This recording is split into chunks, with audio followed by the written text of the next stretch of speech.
finally guys, nandito na rin tayo sa Iloilo Museum of Contemporary Art. Yan.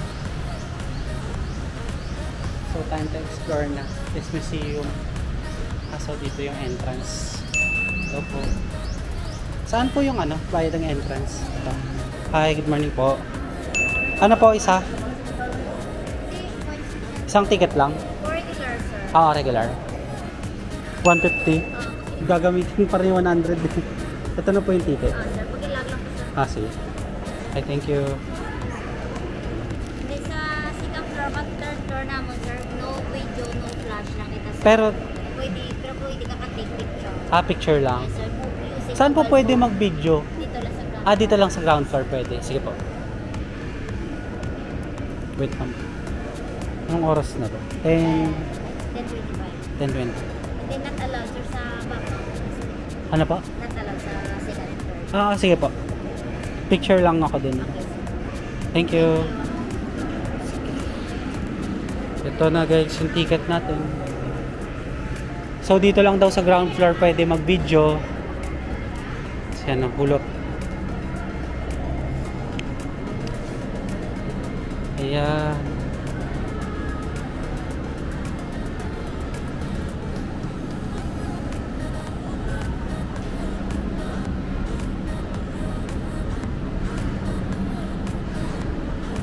So start na dito guys sa kanilang first floor.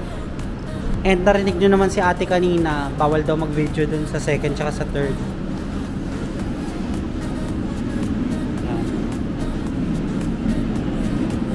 So ang plan ko guys is magbi-picture taking na lang ako dun sa second tsaka sa third floor. Pero dito, gusto ko muna mag-refresh lang muna kasi medyo napagod tayo sa biyahe natin. So dito lang pala siya sa Casa Emperador dito sa may Festive Walk. So tabi lang siya ng Festive Walk. Ayan. Meron dito guys, kaon na ta. Teka, pakita ko sa inyo. Ayan, kaon na ta. A melding of visual flavors. Ayan.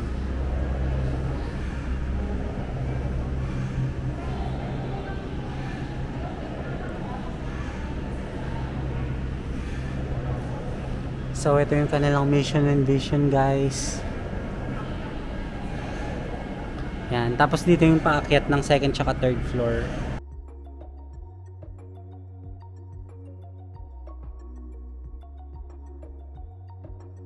So katabi pala ng Museum of Contemporary Arts itong Brandy Museum. So nandito na ako kaagad, kumanan na ako. And explore natin to.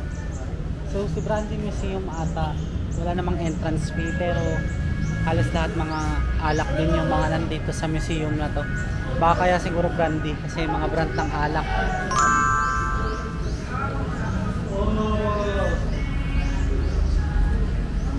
So guys, bad news kasi naiwan natin sa Pansit Molo yung ating tripod. So iniisip ko kung babalikan ko pa or hindi na. Pero ayun, sa tingin ko hindi na siguro, bibili na lang tayo ng bago sa mall and doon na lang sa kanila muna yung tripod na yan. So gagamitin na lang nila kuyang nandun. Ayan.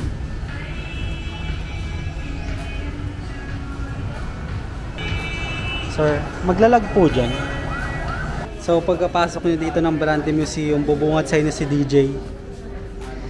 Yan no, Emperador Coffee Brandy. Yan mga fundador. Yan para sa mga palahubog, sa mga tomador.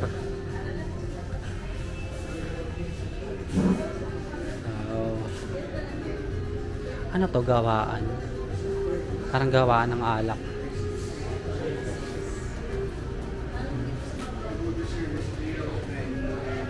I think nagbebenta sila dito ng alak.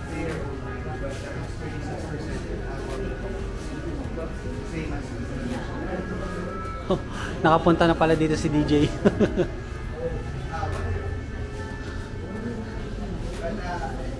Uy, tingnan yung mga presyo guys ng alak ko. Itong Fundador Light 2.6. Yan, 2.6. Fundador 7+1 promo.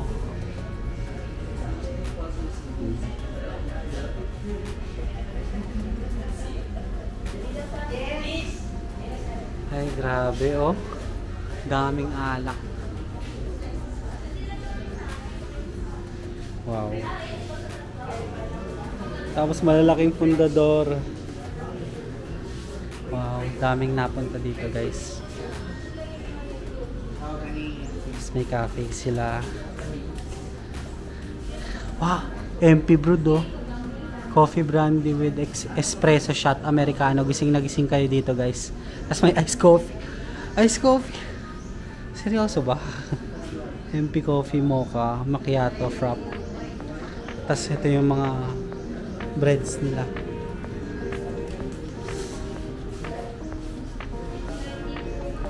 Oh. So dito ata yung dine-in. Wow, tingnan niyo naman guys yung design no. Abot. Buti dito sa Brandy Museum guys is hindi sila ganun ka strict sa video. Ayan. Wow. Ano pa meron dun? So punta natin dito. Ba ito? Wow! Wow! Mexican.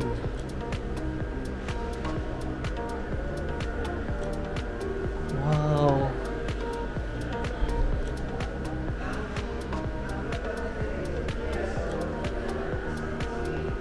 Yan, may nagtutour guide. Puntahan nga natin. Wow! Grabe! Kung paano ginagawa yung alak nung nakaraang panahon. Wow!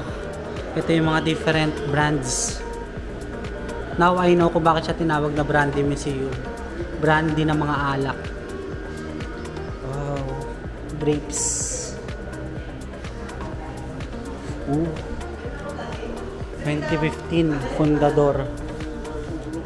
And 2015, 2013.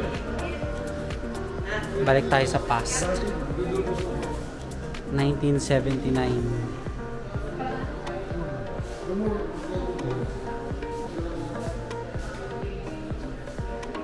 Wow.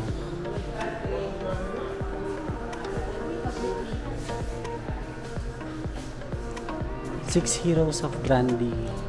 So ito pala yung mga nagpasimula ng mga brands sa alak. So kayo na lang magbasa ng mga name nila guys.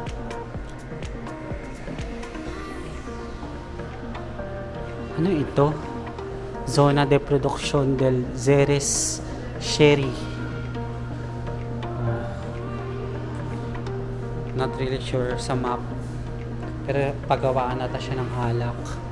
And different grapes, trees. Ayan o, napakaraming vines for grapes. And green grapes. Ito, may magnifying glass din sila dito. Yan, makalumang libro. Welcome to the Brandy Museum. Wow, may bottle labeling din sila dito. Dito ata yung entrance pala sa malaking pinasukan. Wow. A few moments later. So, doon na tayo maglibot guys sa Contemporary Arts tsaka sa Brandy Museum. And mas nag-enjoy ako guys sa Brandy Museum kasi napakaraming history and also nalaman ko yung history ng mga alak. Sabi ko, wow, 1979 fundador. Diba? Yan, sa mga palahubog tsaka sa mga tumatag dyan. Puntahan nyo itong bagong gawa na Brandy Museum.